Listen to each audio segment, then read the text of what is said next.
Well, in Celtic tradition, one of the features that we've come to find familiar is that Celtic communities related to the land that they lived on as a person, as a personality that you could interact with, and they usually represented that person with female traits. They thought of the land as a goddess. And everything they did in relation to the land, as they were growing crops out of the soil, as they rejoiced in the fertility of the territory that they lived on, they all attributed to their interactions with the goddess. They felt that they had to ritually maintain this relationship so that they got the best fruits out of it. And since they observed the changes through the seasons and the fact that the land did not always look the same, or that they couldn't really relate to it on the same terms throughout the year, as the agricultural cycle went through different phases in relation to the changes in nature and of the growth cycle, they felt that this meant that the land goddess herself went through changes, and she became different people. You looked at her as different characters in a story. And what I wanted to talk about specifically tonight was the period that begins usually at the beginning of summer, as the Celts thought about it. They thought of summer as beginning where we would think is the 1st of May, and there were two major divisions in the year, summer half and winter half. The winter half, of course, begins in November, or Halloween, and extends to the beginning of May, where it passes into the light half, the summer half. And in the summer half, as May comes in, the forces of growth in nature are now above the surface. They're now manifest. You can relate to them directly. They're not being prepared, hidden in the soil as they were in winter and spring, where you just started seeing things growing and popping up over the soil, and you were encouraging them to manifest because the full time of warmth and brightness hadn't come in yet. But now with the coming of May, all the leaves are out and the flowers are starting to bloom everywhere, and it's obvious that nature is in its reproductive mood. We know that those flowers are going to turn into seeds, that the ones on the fruit trees are going to turn into fruit, and that these are all things that are of benefit to human beings, especially the ones that you've planted on purpose, the crops. And you want to benefit from the energy of the season. And you always do that by interacting with the goddess of the land, who now is in a special mode, and you have to attune yourself to that mode, and therefore reap the best possible outcome from this particular phase of the goddess. So the form of the goddess that we encounter with the coming of May is one that we would call typically as a kind of model archetype, the Flower Maiden. She appears as a young woman who is about to get married, that is, who is about to engage in her own reproductive cycle. Because of course in Celtic communities, as in other European communities, the fate of children is extremely important. They're the next generation. They have to be brought up in circumstances where they survive and are of greatest benefit to their family and community. And so that's always seen as being in the framework of marriage. That is, a woman gets married, that means that she's going to have children. And she's going to be living in a situation where a man and a woman, as an extension of their families, pool together the resources of their families to give the next generation, the children that are going to come into the world, the best possible chance of surviving and of helping the entire community by their presence. So the bright half of the year is the time when new things come into the world. You're thinking of it in terms of the plants that are creating a new cycle, a new generation of plants. They're blooming and creating seeds that are going to grow into other plants. Similarly, animals usually are going through their breeding season at some point or other during this period. So you're going to have a new generation of small birds, small beasts that are going to grow into adults and perpetuate the species into the future. And you think of all of nature, the entire world, including the human world, going through this process at this time. So you think of it in human terms as a woman getting married. The land goddess at this point becomes a woman getting married. And because this is linked to the fertility of the land itself, so you think of it as the process of flowering that is happening all around you at that time. So she's a woman of flowers. She has either the nature of flowers or she's actually made of flowers. She somehow is intimately connected to the growing world of plants. And in the Celtic tradition, there are two primary ways in which you look at the Flower Maiden and her story, the way you tell the story as a justification for the rituals that you go through in Beltane, or Clan Mai in Wales. And one of the most familiar stories, of course, is the creation of the Flower Maiden, which you have in the fourth branch of the Mabinogi, the Welsh story, in which Llwy Llawcafes, the Welsh form of Lugh, has been cursed by his mother, Arian Rhod, that he's not going to have a name unless she names him herself. He will not have weapons unless she arms him herself. And he will never have a wife from a race that now inhabits this earth. And so Llwy's uncle, Gwydion, who's Arian Rhod's brother, manages to trick his sister into naming him and arming him, but the curse of not being able to have a wife from a race that now inhabits this earth is harder to get around.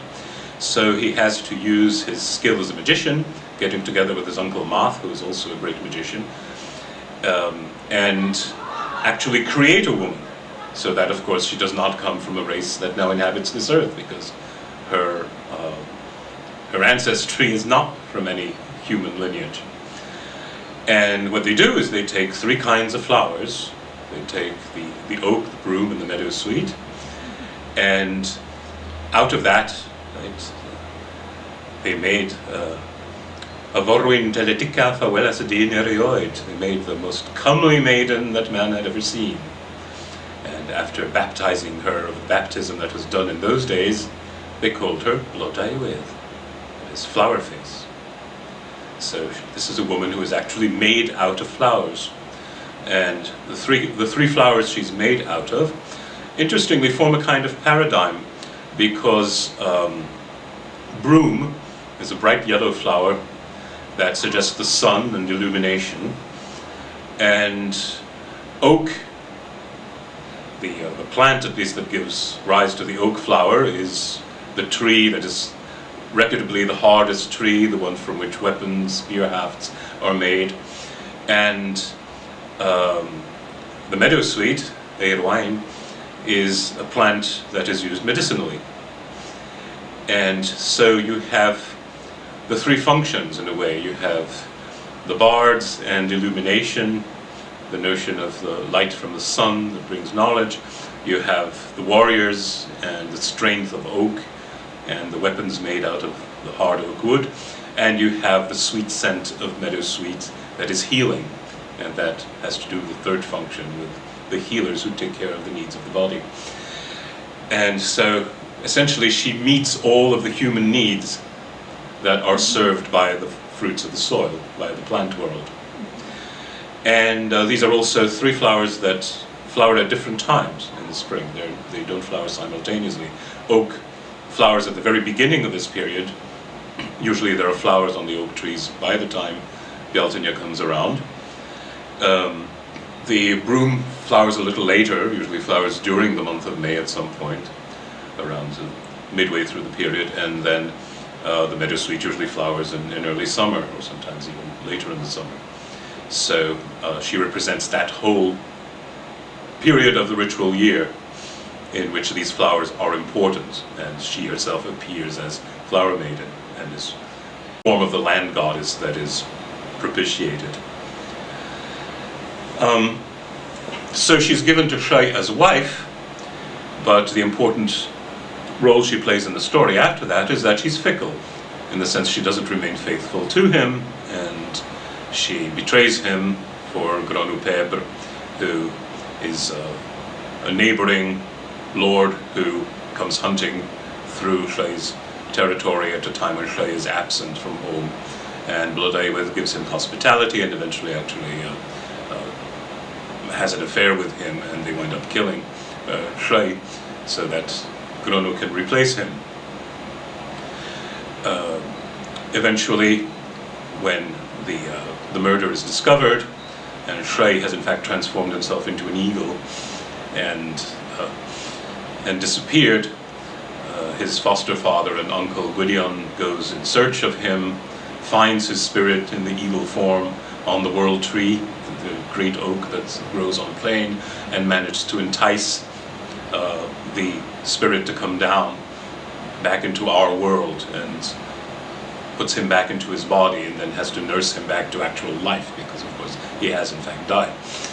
And then eventually Shai, having been nursed back to health, comes back and confronts his rival, Granu Pebre, and defeats him, and Blodeuwedd, of course, afraid of being punished for her transgression, runs away, is caught up to by Gwydion, who, to punish her, transforms her into an owl.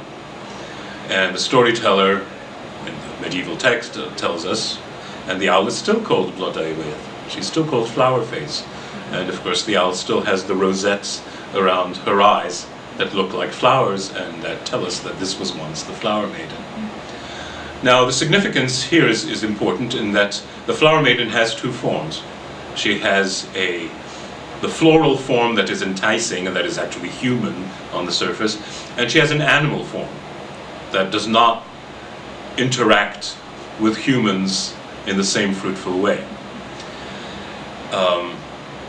So she's fickle, and the fickleness simply means that this flowering season does not last all year. She does not, in fact, enjoy this kind of reproductive relationship with the male principle, giving birth to new things throughout the year. There's a point at which this is going to stop, and the whole energies of the cycle of life in your environment is going to be turned towards other things, not towards reproduction. So, since the marriage symbolized this reproductive state of nature, when it ends, it implies that the marriage ends too. And so she then is in another shape. She's no longer the Flower Maiden, and she usually manifests as some animal, often an animal that is uncanny in some ways, that manifests the power of the other world in some strange way. And the owl, of course, is a prophetic bird that symbolizes the mysteries of the night, that brings news, tidings of fate from a source that you can't really see, that you can't really know in detail. And that animal always has some trace of its origin as the Flower Maiden. So in the Welsh story, it's an owl, and the rosettes around the owl's eyes indicate this is really the Flower Maiden in another form. There's an Irish story that is obviously based on the same model. It's based on the same myth, although it occurs in a very different context. It's one of the adventures of Cuchulainn, the great Ulster hero, and in one of his adventures, he goes up against Cúdi Mac Dáide, who is the ruler of one of the fairy mounds in Munster. And it was actually the same Cúdi Mac Dáide who tested Cuchulainn earlier on in his career and showed him to be the champion of Ulster, the greatest hero in Ulster, because Cúdi had this castle, his she, entrance into the world of the dead, and tested the heroes of Ulster of Ireland actually, by having them spend some time, spend a night essentially in this magical castle. And of course, all of them were too terrified to be able to spend the night there because of the ghostly or monstrous apparitions there. Cuchulainn was the only one who was able to fulfill this duty all through, and so he was unambiguously the champion of Ulster. In another story, which takes place later in Cuchulainn's career, Cuchulainn actually kills Cuairi MacDoidhe, who is betrayed by his wife, whose name is Blatna, Little Flower, or Blanage in modern Irish, Blathnad in medieval Irish. And her name means Little Flower, and she's evidently also the Flower Maiden. She plays the same role as Blodeuwedd in the story of Llyn Gronw. In the Irish version of the story, it's obviously also influenced by the Samson and Delilah story in the Bible, where she essentially fastens Cuairi to his bed by his hair, so that he's helpless when Cuchulainn comes, and Cuairi's sword has been pushed out of the way so where Cuchulainn can reach it. And Cuchulainn runs away with Blanage, and Blanage eventually, there's pursuit, and she gets killed, so she does not really win the fruit of her betrayal. But interestingly, in Irish folklore, Irish tradition, even though there's no particular story spelled out in which Little Flower, Blanage, becomes an animal, the word for a weasel I have here is Blanage, Little Flower. That's the name of the weasel in Irish. And there are stories in Irish folklore about women turned into weasels as a spell, a curse on them, which can be undone by a hero doing the right things. And the weasel has a white patch on her throat, and that's the flower, just like the rosettes around the owl's eyes are the sign of the past identity as the Flower Maiden, so the patch, the irregularly shaped patch on the weasel's breast is the flower that shows that she was once the Flower Maiden. So many different animals in different communities, different traditions can play this role, but these are two of the main ones that you find in Celtic tradition.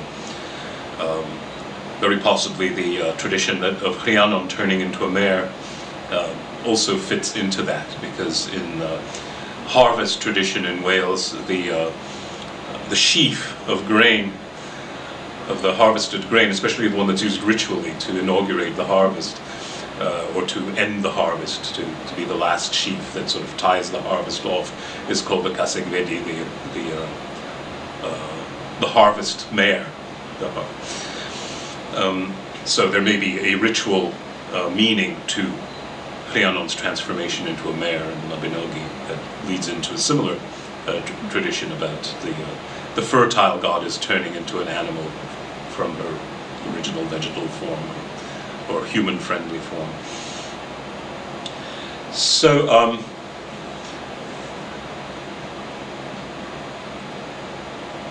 conversely, there are stories in Celtic tradition where the animal princess, the woman who is shaped as an animal, is turned back into human form.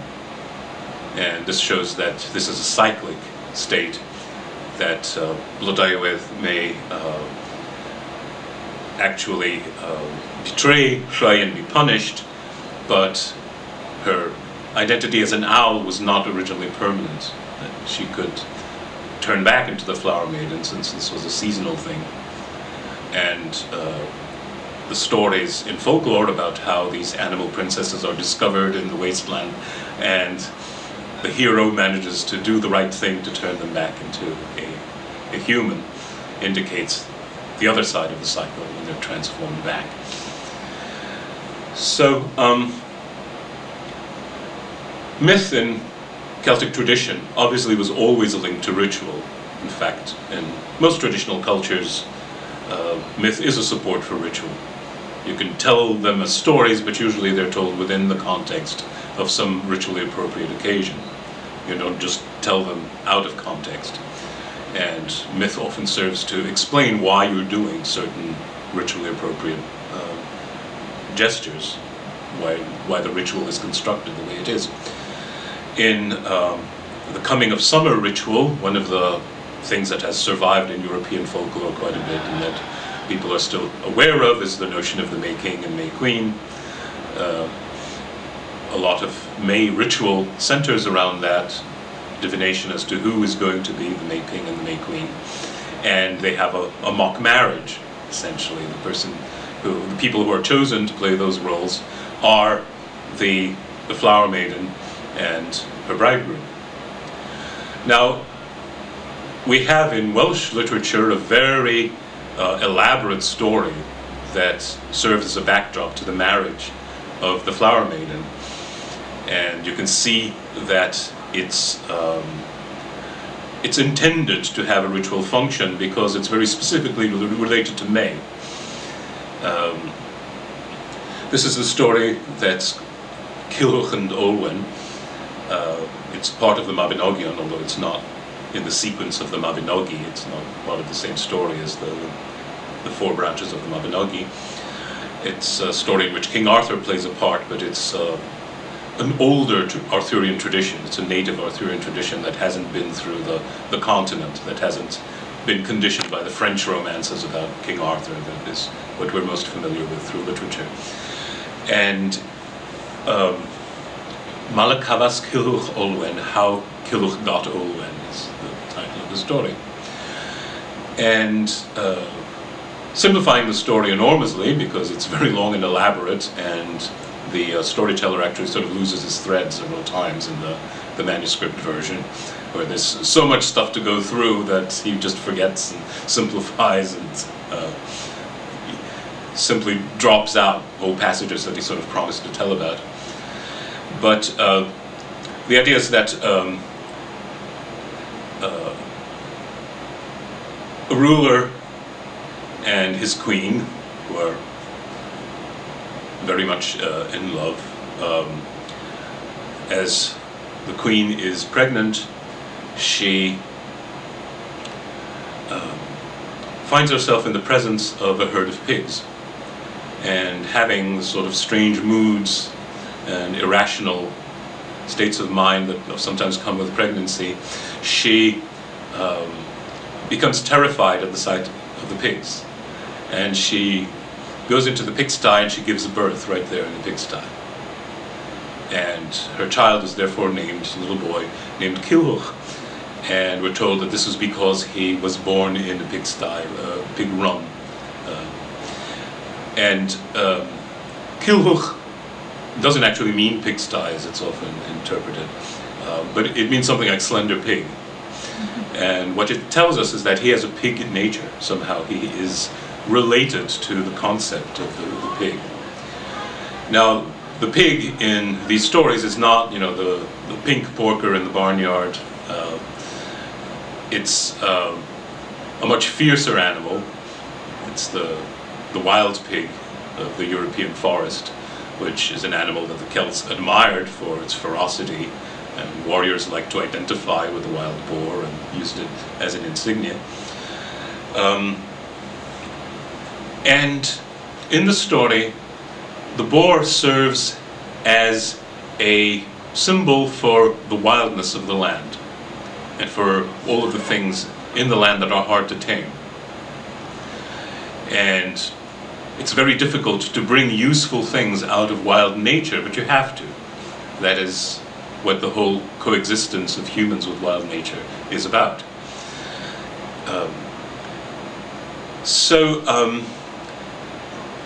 After the birth of Culhwch, and there's a possibility that the story was racier originally, is that what happened to Culhwch's mother originally, before she was pregnant, is she went crazy and she actually had sex with one of the pigs. Mm-hmm. And Culhwch therefore has a porcine nature out of that.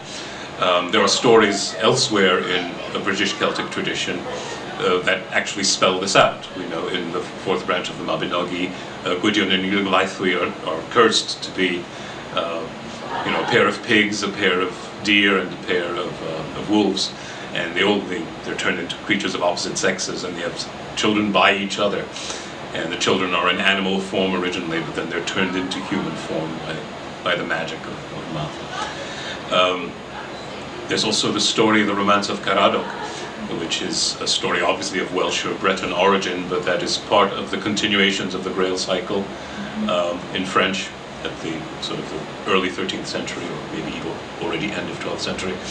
And part of the story is how the knight Eliavres, who's also a sorcerer, wants to beget a child on the wife of a prince called Caradoc.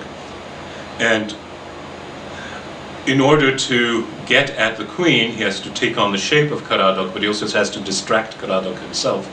So he makes Caradoc become sexually obsessed with barnyard animals, and therefore basically have sex with the sow, thinking that it's his wife, while Eliavres is able to go and have sex with Caradoc's wife. And she gives birth to a child who's also going to be called Caradoc, and who's the hero of the story. But meanwhile, when the elder Caradoc finds out that he's been tricked and humiliated in this way, he avenges himself on Eliavres, and he makes him do the same thing. He enchants him so that he is forced to have sex with barnyard animals, and he has sex with a sow. And the child is Tourtin, who's obviously a French adaptation or a distortion of a Celtic word, tour, something like the tour truith, the boar truith in the Killuch story, who eventually is given human form and becomes a hero, who's Sir Tourtin. So there's obviously something like that going on in the Killuch story that gives Killuch this nature of a king. And his opponent later on in the story is going to be the boar truith, who is a human transformed into a boar. So there's sort of opposite sides of the same coin. One of them has a kind of porcine origin, but is in human form. The other one has a human origin and is in animal form. And eventually, Killuch's mother dies, but she makes her husband promise not to remarry as long as he sees a hawthorn bush blooming on her grave, and never to cut it down, of course. And eventually, the person that she had set to watching the hawthorn bush, making sure that nothing happened to it, is distracted. The bush is cut down, so it's not flowering anymore. And then the king feels that he can remarry. He's told by his counselors that the perfect woman for him is the wife of King Dogved. He has to actually kill King Dogved and take his wife, but this works out. And the new wife then, who already has a daughter by her now defunct husband, realizes, even though the news was kept from her, that her new husband has this son already. And so she wants the son to marry her daughter, and therefore keep the property of the two lines together. And obviously the storyteller feels that this is a bad idea, and that everything in the stories about protecting the mother's kinship with the mother and the mother's kin, so that it doesn't become completely patriarchal, that everything is through the father's line, that your mother's relatives are just as important, and that Killuch never loses his sense of connection to his mother's relatives. And so he eventually is confronted by his stepmother and refuses to marry her daughter, and so she puts a curse on him. She puts a fate on him, a tongue-head, which is sort of like a gas or a gesh in Irish tradition. It says, you will never marry any woman unless it be the daughter of the hawthorn giant. And so that's horrible, because how could you possibly marry the daughter of the hawthorn giant? You know, the hawthorn giant is this terrifying being, and you can't even reach the place where he lives. So how can you possibly marry his daughter? But Killuch's father says, well, among your mother's relatives, you're related to King Arthur. You could go to King Arthur's court, and if you do the right thing, he will give you a kavarus, that is a sworn boon. Swear that he will do something that you ask him to do. And so what you ask for him to do is get you Olwen as a wife, get you the daughter of the hawthorn giant as wife. And so this is indeed what he does. He goes to the city of the hawthorn giant, where the whole series of helpers, of knights from King Arthur's court, who all have some particular talent, some particular thing that they're better at than any other human being. And they're unable to get to the Hawthorn Giant's court because even though they see it in the distance, they can never get any closer to it. It's always too far than they can walk. But they come upon a giant herdsman, his name is Kistenin, who is guarding the Hawthorn Giant's domain, but is not happy about the Hawthorn Giant because he had 24 sons, whom the Hawthorn Giant all killed. There's only one left that his wife managed to hide in a hamper, that he's still around. And he becomes one of the heroes who follows Kilhuch later on in the story. However, Kistenin's wife, Kistenin is also a giant, his wife is also a giantess, and she actually almost kills Kai by hugging him when she sees him, greeting him, is maternally also related to Kilhuch. So again, you have the importance of the mother's kin relationship. And they say, well, the daughter of the Hawthorn Giant comes here to wash her hair.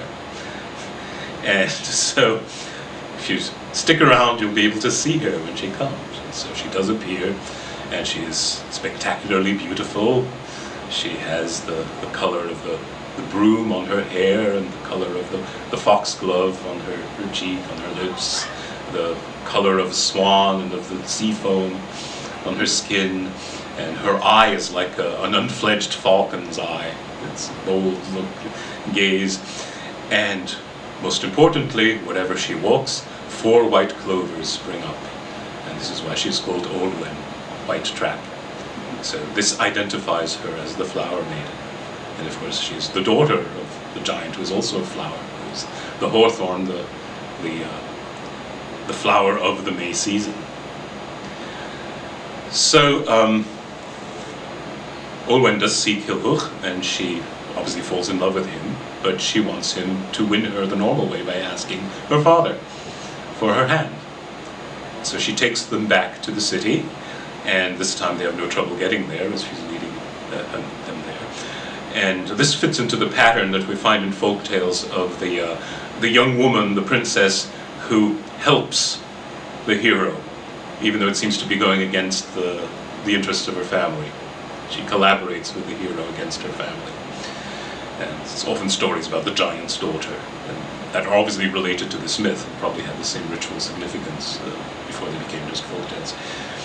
So, Hawthorn Giant, so dramatic scenes in which, just like Balor, the grandfather of Lugh in the Irish stories, he has his eyes are always shut beneath the giant eyelids, and they have to be lifted with forks so that he can look at people. Balor, who's also the destructive earth giant, has eyes that burn everything he looks at, and they have to be carefully lifted and then closed. And here he just has his eyelids lifted so he can look at his prospective son-in-law. And he he tries to postpone decision about it as long as he possibly can. He tries to kill them by throwing poisoned spears at them that are all thrown back at him. And finally, he says, okay, I will let you marry my daughter. He actually sits Kilhuch in front of him. They're sitting on opposite chairs. He says, you want to be my son-in-law? Well, this is what you have to do. And he sends him 40 conditions. There are 40 things that he has to perform, tasks that he has to fulfill. They're all called anoithai, or difficult things, wonders that are impossible to obtain. And not all of the 40 are dealt with in the story. Probably in an oral storytelling that would take place over several nights, all of the anoithai would have been put in. The version we have doesn't. But they fall into several categories. They fall into the category of preparing things for the wedding feast that come out of the land. So, and they're very similar to elements that we find in folk tales or folk songs like the Elfin Knight or the Devil's 9 Questions, where you have to fulfill these impossible conditions and then you will be a true lover of mine. And one of the most memorable there is the one with the flax seeds, of white and black flax, that he has to grow in a record amount of time, and then he has to sort all the seeds. And eventually in the story, this is done by the ants. The ants help him, and they sort all the seeds, except for just as sunset is coming and all the seeds have not been sorted, there's one seed missing, and it's a lame ant who was in charge of that seed, who just arrives, crosses the finish line as the sun is setting, and fulfills the task. However, the other set of anoithai have to do with the hunt for the giant boar, or the boar tooth. And this is where you see Culhwch in his boar nature being the counterpart of the boar that he has to hunt. Why does he have to hunt the boar tooth? The boar tooth is, as I said, a symbol of the destructive power of nature, the challenge that is in nature. So we talked about the horned serpent. It's related to that same concept, is a manifestation of that. And there's something in the ritual cycle that suggests that the confrontation with this boar is something that takes place at the beginning of the growing season and at the end, with different outcomes. It is the hero who marries the flower maiden, who is going to be her bridegroom, who is going to be the partner of the land goddess in this cycle of reproduction, wins out over the boar. So at the beginning of the cycle, when the growing season begins, the hunt for the boar is successful. The boar actually isn't killed in the story, but he's overcome the things that you want to get from the boar, which is a razor and a comb and a pair of scissors that are in his bristles, and they have to be obtained so that the giant can be groomed for his daughter's wedding. So what you have here is an image of taming nature, right, of doing something cultured, but the raw material for it has to come out of wild nature. So you have to hunt the boar so that you can get the wherewithal to tame the hawthorn giant, who is the wild nature that prevents the flower maiden from serving the community, from helping human beings through her reproductive power.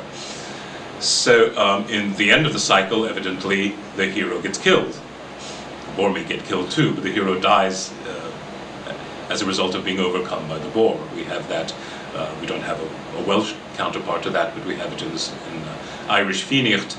Fíneacht is the stories about the Fenians, the bands that live out in the wilderness, especially the ones that are ruled over by Finn McCool, one of the great Fenian leaders. And they live on the edge between nature and culture, and they're all about bringing things across that line, about not being caught on one side or the other of the line, either just wild or just tame, but being able to turn from one to the other. And so the stories in Fíneacht are very similar to this Culhwch and Olwen story. You can see that it fits very well into the genre of Fíneacht, even though King Arthur is there instead of Finn McCool. And in Fíneacht, Diarmaid Ó Dubhne, who is one of Finn McCool's men, who is a very erotic young man, and who is also the foster brother of a divine being, who's Angus Og, the young god, is his foster brother and helps him. And in the same way, even though Culhwch is not directly related to Mabon ap Modron, but Mabon, his name, young man, the great son, is related to Angus's, and he is the only one who can hunt the boar tooth. And so he has to be freed from his prison. That's another subplot in the Culhwch story. But he serves as the kind of twin, divine twin to Culhwch as they hunt for the boar. Now in the Fenian story, Diarmaid eventually dies because his foster brother is a boar. He has a boar, an animal counterpart, who is a boar, and who is going to die at the same moment that Diarmaid dies, or rather Diarmaid will die if the boar gets killed. So Finn McCool's revenge on Diarmaid, who stole away Finn's wife at one point.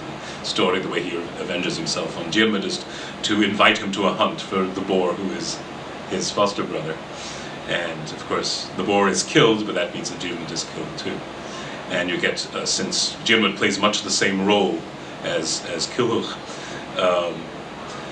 in this type of story, you can see that as the end of the cycle, where the growing season is completed, and nature ceases to be cooperative, and that's when the boar kills the young hero or the young divine lover, who is the counterpart of the Flower Maiden. You can also see it as the point of the Flower Maiden's betrayal. It's the same dynamic within the story and the ritual cycle. So anyway,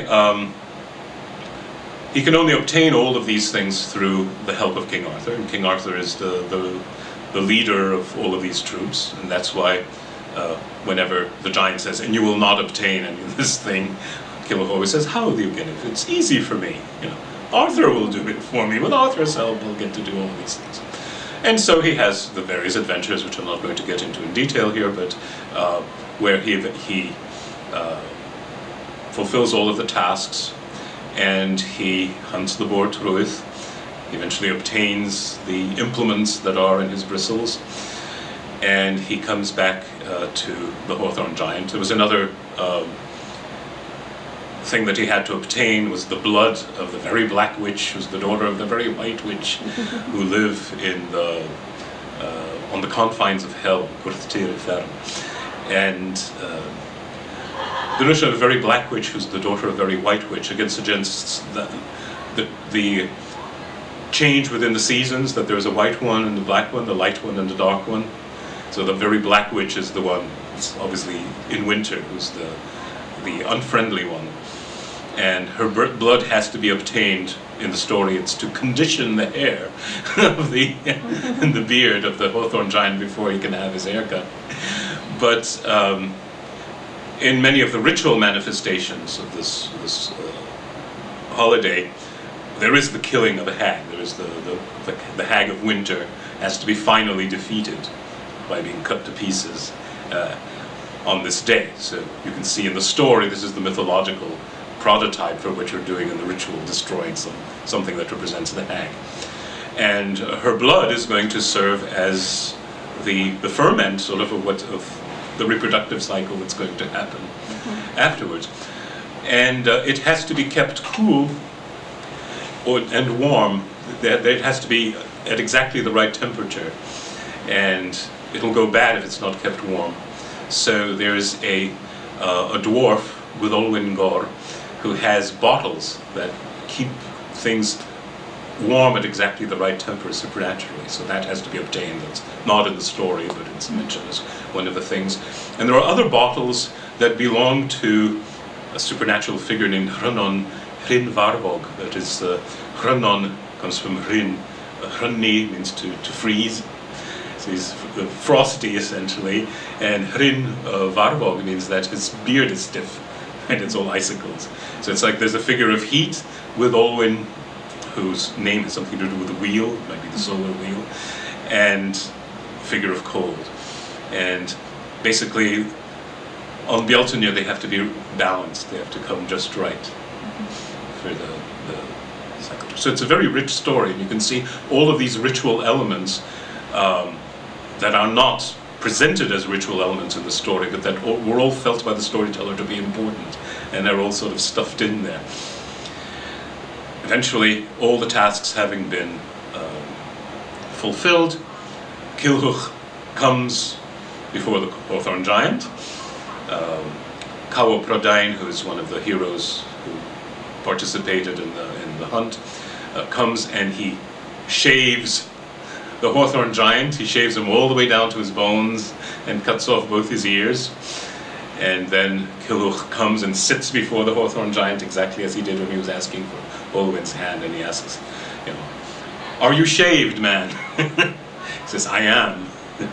"And is your daughter mine now?" He says, "She is, but you don't have me to thank for it. Thank Arthur, your mother's kin, for this, because of my own free will I would never have given her to you."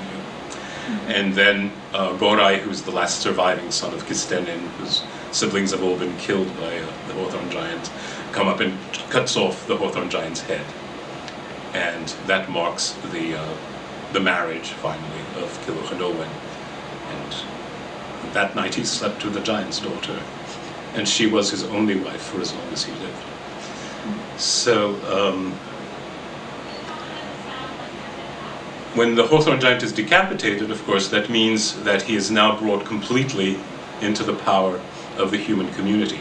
It's interesting that in far away from the Celtic world, but with a social order and ideas that are somewhat similar to what we have in early Celtic society, headhunting peoples in Southeast Asia had the notion of equating headhunting with marriage, and also the equating heads with plants, with agricultural products, in the sense that headhunting was supposed to keep the land fertile, and it was also a way of feeding the ancestors and recognizing the ancestors. And a marriage was seen as a headhunting confrontation. Two families were part of the headhunting relationship that was joked about, that was not actually enacted, but people talked about it as though this was a headhunting raid. So it looks like, since the Celts were a headhunting people, that they have exactly the same imagery as these Southeast Asian peoples in place, and where the consummation of the wedding, which is also the archetypal wedding of the reproductive part of the year, right, is the taking of a head is the final thing that occurs. And in actual ritual, of course, this is when you cut the hawthorn and you bring the branches of the hawthorn into the ritual space where you're celebrating the marriage of the Flower Maiden, which is a very important part of the feast. So,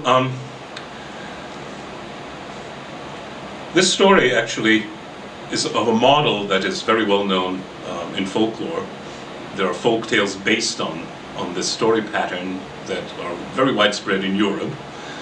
They may be the result of an earlier Indo-European model that used this story, or they may be of Celtic influence, because they're most abundant in places where there used to be Celtic populations. And often they're extremely elaborate, and just as Cilwch and Olwen is, and they often have a larger role to play for the maiden. The Flower Maiden helps the hero in much more explicit ways. Very often she betrays her father to him, and they run away together. And she has all kinds of magical ways of foiling the father's pursuit. The story of Baba Yaga in Russian has that similar pattern to it, although it's a different type of character that they run away from. And interestingly, in many areas where this story is prevalent, even though there are no longer Celtic areas, in Spain, for instance, and in most of the Spanish-speaking world, this story is pretty popular. There are many versions of it in folk tradition. And most often, when the heroine is named, her name is Blanca Flor. She's explicitly the Flower Maiden. And she's the daughter of the devil, or the daughter of a giant, or some such. Now, we're trying to tie together, so the Flower Maiden is Olwen, where the focus is on the marriage of the Flower Maiden, how she is pulled away from the retentive grasp of the powers of the gods below, the Fomorian powers that don't care anything for human beings. Their nature existing for its own sake. Human society means nothing to them, so they're not going to give up their riches easily. And how you manage to get the Flower Maiden away from those powers into the human realm so that something good happens to humans because of the reproductive power of nature. And the story of Blodeuwedd, made from different plants, who also is destined to be married. But there's obviously another ritual element involved in telling the story from the Blodeuwedd angle. Why is she made from these plants? Well, while I don't know of a custom in the Celtic countries that introduces this explicitly, in India, and there are often very striking similarities between traditions in India and traditions in the Celtic world, which I think comes from the fact that they both are Indo-European traditions that conserved a very sophisticated ritual class, that is a religious expert class, that naturally preserved a lot of rituals, ritual scripts, and theological ideas that could have been lost elsewhere in Europe, elsewhere in the Indo-European world, where you had religious specialists that were much more restricted in their training and their their activities. So in India, there is a harvest ritual. Again, it's not because the agricultural calendar in India is so different from the one in Europe. It doesn't necessarily fit in terms of dates in the year. But there is a sort of a pre-harvest ritual in which the goddess Gauri, who is the tame form of Kali, there are two forms of the Mahadevi, the great goddess, and when Gauri and Kali are presented as contrasting halves, Gauri is the bright one, the golden one, and the light one, and Kali, of course, the black one. And Kali is presented as the lady of wild things, and Gauri is presented as the lady of tame things. Mm-hmm. So wild plants, tame plants, and actual crops that you grow. And there is a ritual of actually making Gauri. And you take 9 types of plants, and you put them inside a vessel that looks like a woman's head. It's the goddess's head. So you're making her. You're making the body of the goddess, who is the crops, who is the power of growth in nature, the crops that serves human beings. And when you can see Blodaiwedd, why do you make Blodaiwedd? Is because I feel quite certain, even though there's no direct evidence for it in literature or in extant folklore, that you made Blodaiwedd in that same way. You created one out of either the 3 plants that are named in the Mabinogi, or there's in a medieval Welsh poem that's called Cat Goddai, the Battle of Goddai, or it's often called the Battle of the Trees.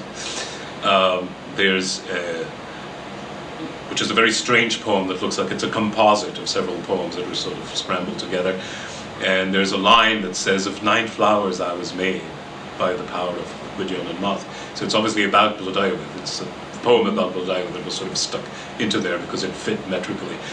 And so there may have been another tradition where she was made of 9 flowers, which is, 3 times 3 and therefore more powerful, and which would correspond then directly to the Indian ritual, where there are 9 flowers. 9 is the number of the goddess in India, and so the 9 flowers correspond to her nature.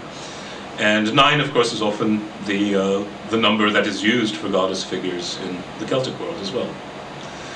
So there are 9 maidens guarding the cauldron of inspiration and such. And 9 is very important since triads are so important in Celtic symbolism, and they're fit into so much of Celtic art, of doing things in 3s, either three patterns that appear simultaneously or that develop consecutively. So the notion that there would be 9 plants, or rather 9 plants, of which you make the Flower Maiden, makes sense. So I tend to see the story of Blodaiwedd as indicating the myth behind the ritual of actually creating the Flower Maiden at the beginning of the growing season. Okay, I think that's That's pretty much it. Okay.